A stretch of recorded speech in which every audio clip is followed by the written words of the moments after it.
Ever care হাসপাতালে চিকিৎসাধীন BNP chairperson Begum Khaleda জিয়ার শারীরিক অবস্থা অপরিবর্তিত রয়েছে। তবে কিছু কিছু প্যারামিটারে অবনতি হয়েছে বলে জানা গেছে।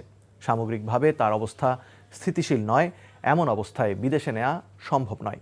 মেডিকেল বোর্ড আপাতত দেশে রেখেই চিকিৎসা দিয়ে যাচ্ছে। হাসপাতালের আইসিইউতে বেগম জিয়াকে ইলেকটিভ ভেন্টিলেশনে রাখা হয়েছে। গত 23 নভেম্বর থেকে এভার কেয়ার হাসপাতালে ভর্তি রয়েছেন তিনি। ৭৯ বছর বয়সী সাবেক এই প্রধানমন্ত্রী দীর্ঘদিন ধরে হৃদরোগ, লিভার, ফুসফুস, ডায়াবেটিস ও কিডনির মতো নানা জটিলতায় ভুগছেন।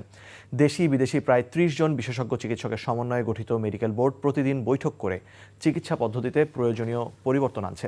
মেডিকেল বোর্ডকে সর্বাত্মকভাবে সহযোগিতা করছেন খালেদা জিয়ার বড় পুত্রবধূ ডাক্তার জুবাইদা রহমান।